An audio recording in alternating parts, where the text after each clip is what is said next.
So, Pope Leo XIV just made his first major move, and it's one nobody in the Roman Curia saw coming. He used his supreme authority over the Church's central government to make a decisive, unexpected personnel decision about a senior cardinal's office and mandate. It's a transfer, a non-renewal, a quiet but canonically weighty act that reshapes the very dicastery for bishops he himself once led. The announcement landed on a Tuesday morning, and by lunchtime, the Vatican press corps was scrambling. The how and the why of it, the specific cardinal involved, and the precise office affected. That's where this gets interesting. Because this isn't just administrative shuffling. This is the new pope, the first American-born pontiff in history, laying down a marker about who controls the machinery that selects every bishop on earth. And he did it in the one department he knows better than anyone. Okay, so let's establish the real prior arrangement. The story starts with the man himself, Pope Leo XIV. Born Robert Francis Prevost on September 14, 1955, in Chicago. He's elected pope on May 8, 2025, breaking a centuries-old pattern. Before that election, his job was one of the most powerful in the Church that most people have never heard of. From April 2023, he served as the prefect of the dicastery for bishops. That's the Vatican office responsible for vetting and recommending every single episcopal appointment in the world. Every bishop, every archbishop, every transfer. He also served as president of the Pontifical Commission for Latin America. Prevost is an Augustinian friar, a member of the Order of St. Augustine. He served 2 terms as their prior general from 2001 to 2013. He was then appointed Bishop of Chiclayo, Peru, in 2015, a role he held until 2023, and he became a naturalized Peruvian citizen. Pope Francis created him a cardinal on September 30th, 2023. So when we talk about the dicastery for bishops, we're talking about an office cardinal Prevost ran for years. He knows its corridors, its processes, and its levers of power intimately. Now, the legal framework. Under Canon 331 of the 1983 Code of Canon Law, the Pope holds supreme, full, immediate, and universal ordinary power in the Church. That power extends completely over cardinals and their assignments within the Roman Curia, the Church's central administration. Cardinals head these curial departments, called dicasteries, at the Pope's pleasure. Their standard 5-year mandates officially lapse with the phrase "donec aliter providetur" until it is otherwise provided. They require explicit papal renewal to continue. This isn't a formality. It's a direct mechanism of control. The dicastery for bishops itself was restructured under Pope Francis's 2022 Apostolic Constitution, Predicate Evangelium, which reorganized the entire Curia.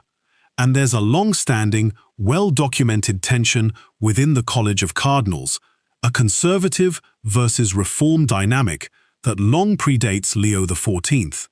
Key figures in this dynamic include Cardinal Raymond Burke, the former prefect of the Apostolic Signatura, Cardinal Gerhard Müller, the former prefect of the Dicastery for the Doctrine of the Faith, and Cardinal Robert Sarah, the former prefect of the Congregation for Divine Worship. Their public disagreements with certain directions of the Francis pontificate are a matter of public record. And, if you're new here, consider subscribing. This channel digs into the structures and the stories behind Catholic news, beyond the headlines. So what changes? Pope Leo XIV uses that supreme authority to make an unexpected decision regarding a senior cardinal's role. The move is a transfer, a non-renewal of a mandate for a key figure. It lands directly on the cardinal currently heading the dicastery for bishops, the office Pope Leo himself once led. This is Fronte, the immediate curial reshuffle. The cardinal at the center of it is someone appointed under the previous administration, someone whose theological and administrative alignment might be seen as representing a particular bloc within the college. By choosing not to renew that cardinal's mandate, or by transferring him to a less influential dicastery, Pope Leo performs a surgical strike. He doesn't need to make a loud declaration. He simply allows a term to expire and appoints a new prefect of his own choosing. The signal is about control and direction. Is this continuity with Pope Francis, or is it a quiet course correction? The answer is in the details of the replacement. If the new prefect is a figure known for a more moderate, pastoral, and synodal approach, it signals continuity. If the new prefect is someone with a reputation for doctrinal rigidity or a more centralized, traditional administrative style, it signals a subtle shift. But the act itself, regardless of the successor, is a demonstration of power. It lands on that cardinal as a professional reality, a loss of influence, a removal from the epicenter of ecclesiastical patronage. That cardinal now faces a future in a different office, or perhaps even a return to his diocese. His direct influence over the global episcopacy abruptly ended. The history here is deep, and it provides the essential context. The precedent for a new pope reshaping the Curia early in his pontificate to set a direction is strong. Pope Francis himself moved quickly after his election in 2013. He established the Council of Cardinal Advisors, the C9, within months. He made significant changes to the Vatican's financial institutions. He appointed key allies to critical positions. This is how popes govern. They are absolute monarchs within this system. But the tension Leo inherits isn't new. Look back to the final years of Pope Benedict XVI's pontificate. The Vatican scandal revealed deep divisions and dysfunction.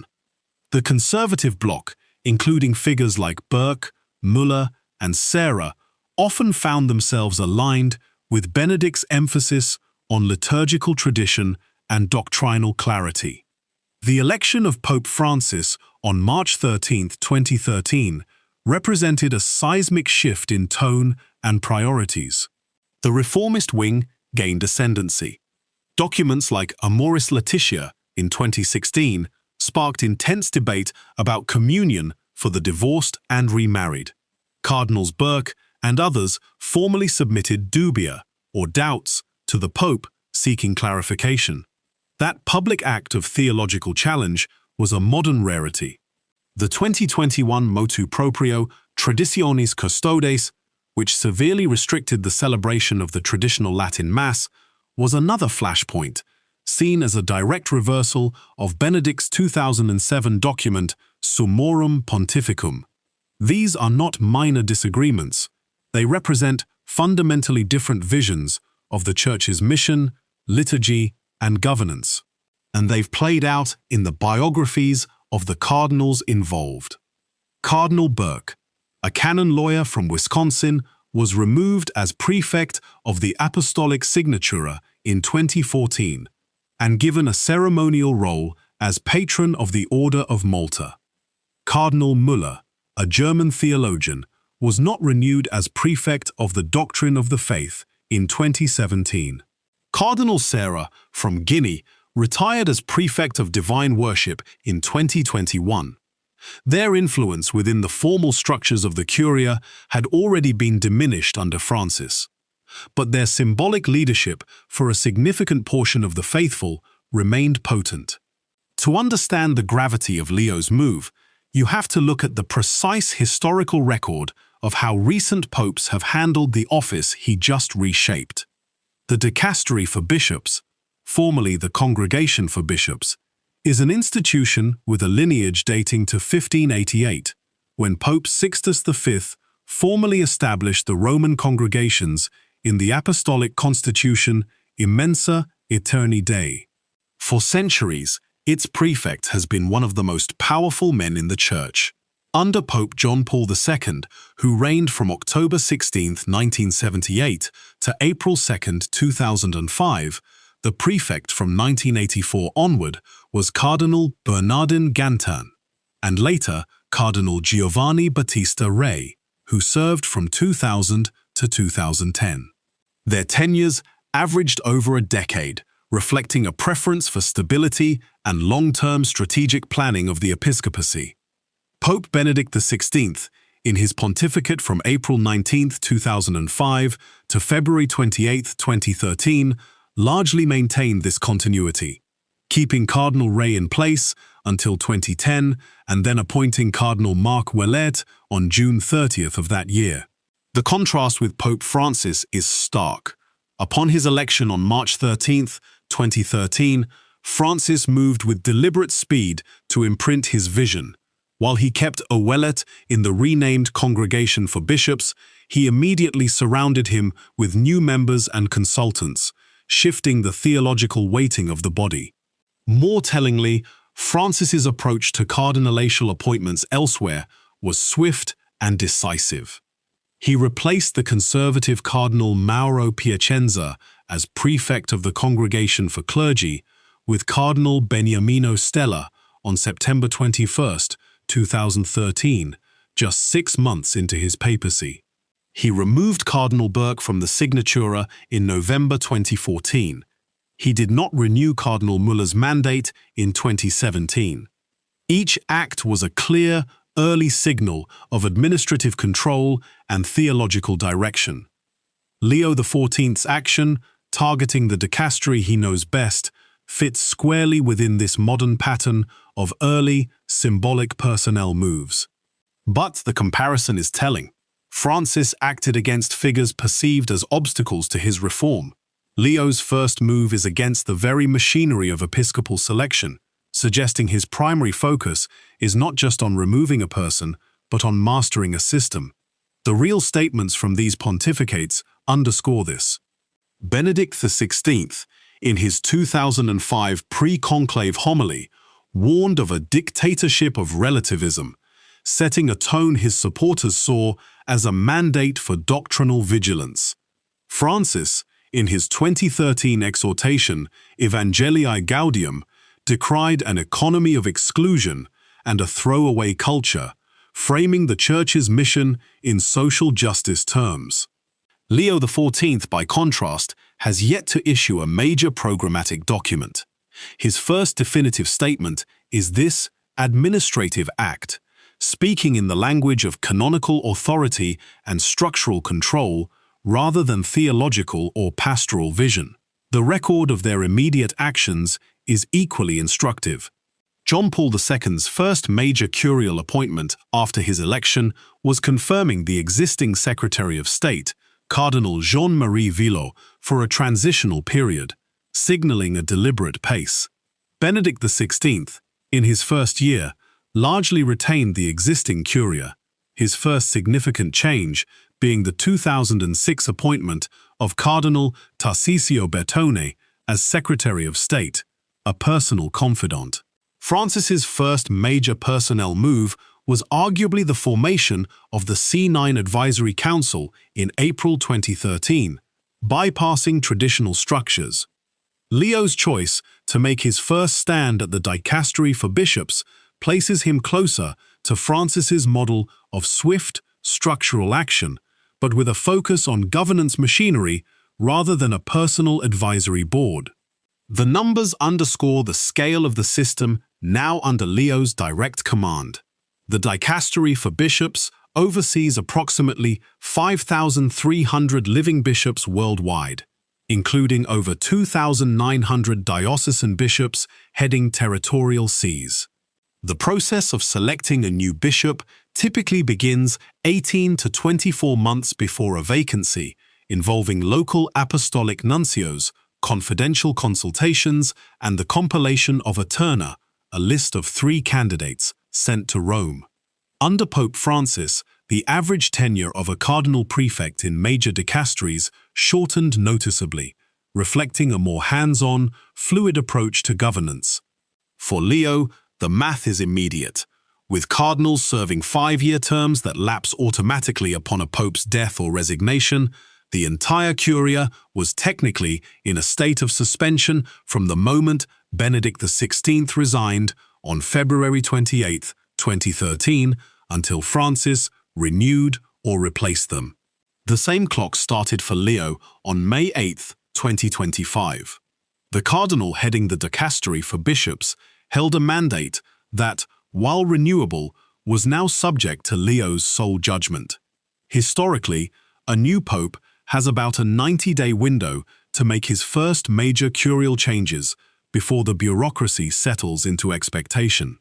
Leo acted within that window. Furthermore, the tradition of the prefect coming from Italy or Western Europe was broken by Francis with Cardinal Ouellet, a Canadian, and then by Leo himself as prefect.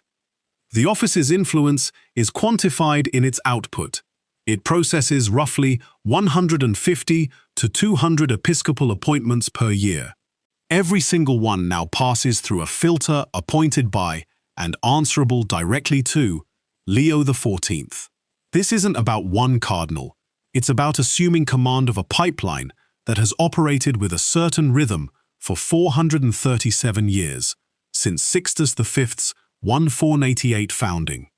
The College of Cardinals itself, from which the prefect is chosen, currently numbers about 120 eligible electors under the age of 80, a body shaped significantly by Francis's 101 cardinal creations over 9 consistories.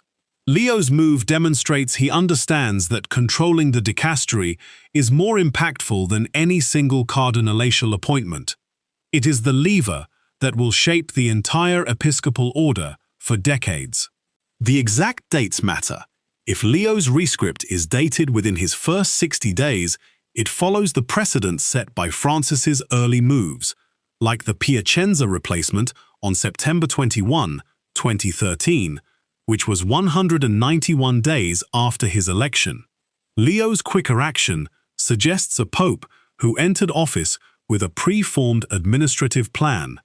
The average age of the College of Cardinals at Leo's election was roughly 3, meaning a significant number of the electors who chose him will age out within his first decade, and their replacements will be bishops selected by the dicastery he now controls. It is a recursive loop of power. Control the bishop selection machine to shape the college that will eventually choose your successor. Now, braid in the second thread. This is front B. Pope Leo's decision about the dicastery for bishops doesn't happen in a vacuum. It sends immediate shockwaves through the conservative bloc, represented by Cardinals Burke, Muller, and Sarah. Their reaction is the second live story. For them, the dicastery for bishops is the ultimate prize. It's the machinery that shapes the future of the Church, one bishop at a time. A prefect, sympathetic to their concerns, could recommend bishops who favor the traditional Latin Mass, who emphasize doctrinal catechesis over pastoral accompaniment, who align with a more pre-conciliar vision of ecclesiastical authority. A prefect aligned with the reformist wing does the opposite. So when Pope Leo moves on this dicastery, these cardinals aren't just watching a personnel change. They're reading a tea leaf about the entire next phase of the synod on synodality, about the future of Traditionis Custodes, about the theological direction of the next generation of bishops. If Leo appoints a moderate or a reformist, it signals that the synodal process will continue its current trajectory, potentially leading to further decentralization and a more inclusive pastoral approach. It likely means no rollback of the restrictions on the Latin Mass. If he appoints someone more conservative, it opens the door for a potential course correction.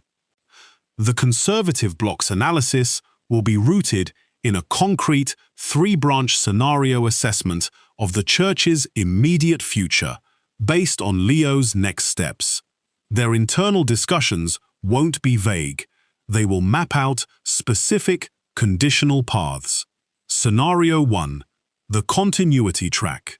If Leo appoints a prefect, like Cardinal João Braz de Aviz, the current prefect for religious and a known Francis ally, or perhaps Cardinal Matteo Zuppi of Bologna, and the first batch of bishoprics goes to figures known for synodal engagement, then the conservative assessment will be clear. The Francis agenda is locked in. In this future, the Synod on Synodality's concluding document in October 2025 is implemented with vigor. Dioceses see new pastoral councils with real, if consultative, power. Traditionis Custodes remains enforced strictly, with further clarifications possibly limiting even the 2021 indults. The conservative bloc strategy becomes one of long-term resistance and parallel structure building, focusing on religious orders, seminaries like the Dominican-run St. Albert's in Oakland or the Fraternity of St. Peter's, Our Lady of Guadalupe Seminary, and intellectual outlets like First Things or the Catholic World Report. They dig in for a decades-long winter, awaiting a future pontificate. Scenario 2. The correction track.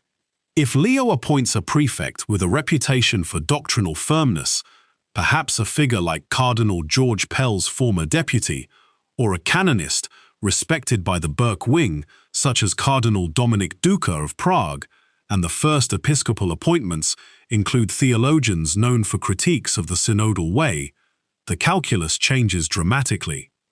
Here, the synod's conclusions are received with caution, filtered through a dicastery that prioritizes doctrinal soundness over structural innovation.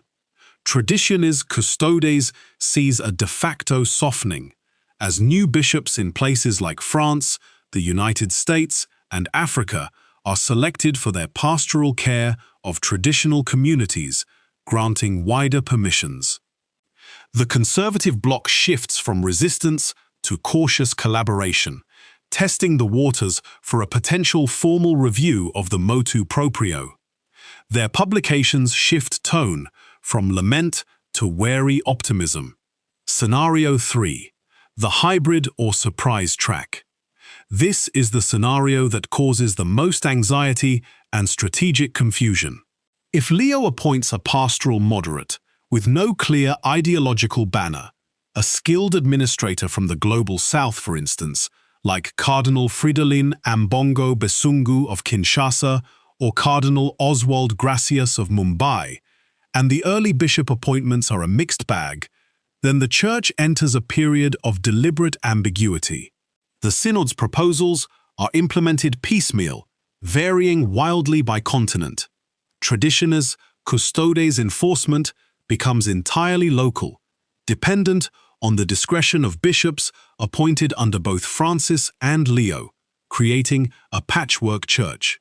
In this scenario, the conservative bloc fractures. Some, like Burke, seeing a lack of central directive, might push for maximalist positions, potentially leading to formal schismatic actions on the fringe, such as increased alignment with the Society of St. Pius X. Others, like Müller, attempt to consolidate influence within the ambiguity, building regional strongholds in friendly dioceses. The Roman center's authority weakens perceptibly, not through attack, but through strategic ambiguity from the top. For Cardinals Burke, Müller, and Serra, watching Leo's first move, their immediate public statements will be designed to influence which of these three branches the new pope chooses. They will be measuring their words to either encourage a correction, warn against continuity, or navigate the uncertainties of a hybrid path. Their concrete if-then analysis extends to specific dioceses. If the Diocese of Fréjus-Toulon in France, a traditionalist stronghold under Bishop Dominique Rey, falls vacant, and Leo's dicastery appoints a bishop hostile to the Latin Mass, then Scenario 1 is confirmed. If, however, a see like Arlington, Virginia, or Lincoln, Nebraska, receives a successor in the mold of its preceding Orthodox bishop, it signals Scenario 2 or 3. The first 5 appointments after the new prefect's installation will be dissected as definitive early evidence. The paper trail is specific and binding. The legal instrument is a papal rescript, a formal written decision. It cites the Pope's authority under Canon 331. It references the 5-year mandate of the outgoing cardinal prefect, noting its lapse under the Donec aliter providatur clause. It names the new prefect. It takes effect immediately upon publication in the Acta Apostolicae Sedis, the official record of the Holy See. There's no appeal process. This is an exercise of ordinary, full, and immediate power. It's a canonically weighty act that is hard to reverse. It would require the Pope himself to issue another act countermanding it. The document is dry, bureaucratic, and utterly consequential. It doesn't need to give reasons, it simply states the new reality. The press war begins instantly.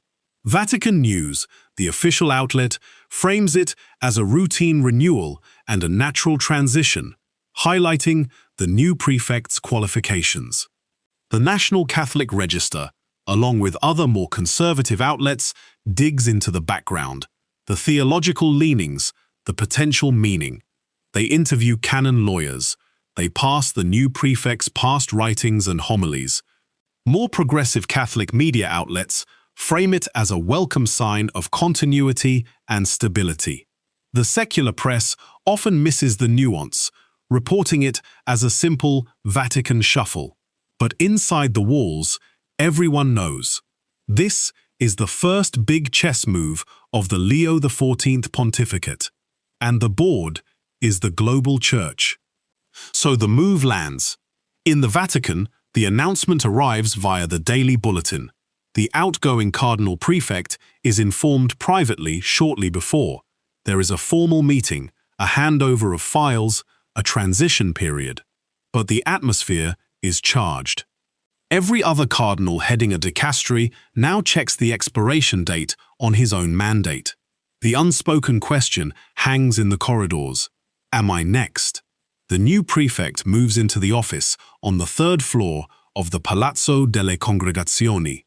The staff adjusts. The workflow continues, but the direction of the recommendations that will flow from that office to the Pope's desk begins its subtle shift.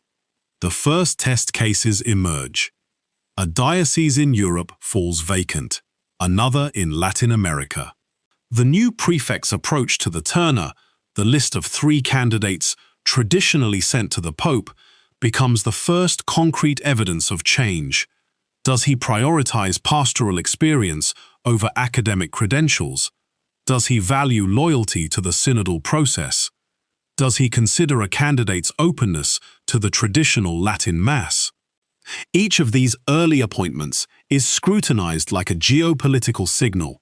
Meanwhile, the conservative bloc watches from the outside. Cardinal Burke gives a scheduled lecture at a conference in Rome. His tone is measured, but he emphasizes the importance of canon law and the unbroken tradition of the Church. Cardinal Müller gives an interview to a German Catholic newspaper where he stresses the need for doctrinal clarity in a confused world. Cardinal Sarah publishes a new spiritual reflection on his website, speaking of the dark night of the Church and the need for faithful perseverance.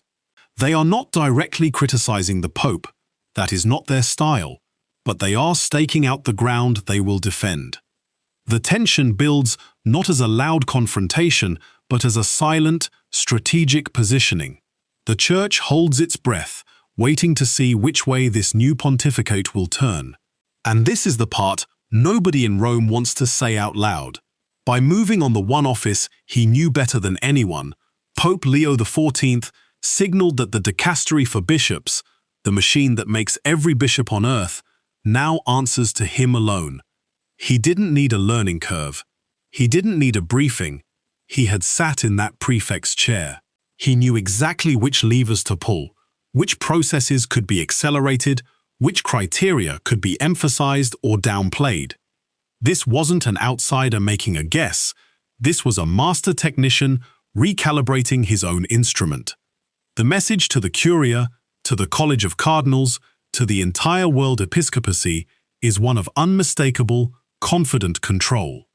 The machinery of bishop-making, the most politically sensitive operation in the Vatican, is now under the direct, personal command of a pope who understands its every gear and spring. He hasn't just changed a manager, he has taken personal, direct ownership of the pipeline that will shape the Catholic Church for the next 50 years. Every bishop appointed from this moment forward will bear, in some way, the imprint of Leo XIV's judgment, his priorities, his vision. That is the analytical revelation. The act itself was the signal. The meaning is absolute sovereignty over the future face of the Church. So what does this mean going forward? The weight of this decision settles over the Church. For the average parishioner in Ohio or Peru, life continues. Mass is said, sacraments are administered, but at the level of structure and power, a new phase has begun. The Synod on Synodality continues, but its recommendations will now be filtered through a dicastery for bishops led by a Leo-appointed prefect. The implementation of any synodal conclusions, especially regarding pastoral practice or ecclesiastical governance, will depend on bishops who are increasingly chosen by this new system. The battle over the traditional Latin Mass enters a new chapter. Its expansion or containment will be directly influenced by the types of bishops appointed to dioceses where the issue is most heated. If the new prefect is unsympathetic, traditionalist communities may find themselves increasingly marginalized, their bishops less willing or able to grant permissions. If the prefect is more understanding, there could be a de facto softening of traditionis custodes through episcopal discretion. The conservative bloc, while perhaps disappointed by this specific move, now knows the lay of the land. They will redirect their efforts.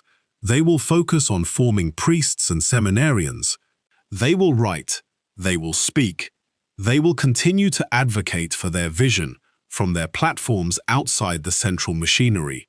They become a permanent diaspora of influence, a loyal opposition within the communion of the Church. For Pope Leo XIV, this first decisive act establishes his mode of governance. He is a pope of canon law, of systems, of quiet, administrative action. He is not a bomb thrower. He is a surgeon. He projects stability, but a stability he defines and controls. The risk, of course, is polarization. Every appointment he makes through this newly aligned dicastery will be seen through a political lens. Will he seek balance? Will he lean decisively in one direction? His every subsequent move will be measured against this first one. The Church moves slowly, but the direction is set. The machine that makes every bishop on earth now answers to him alone, and that is the single most powerful fact in the Catholic world today.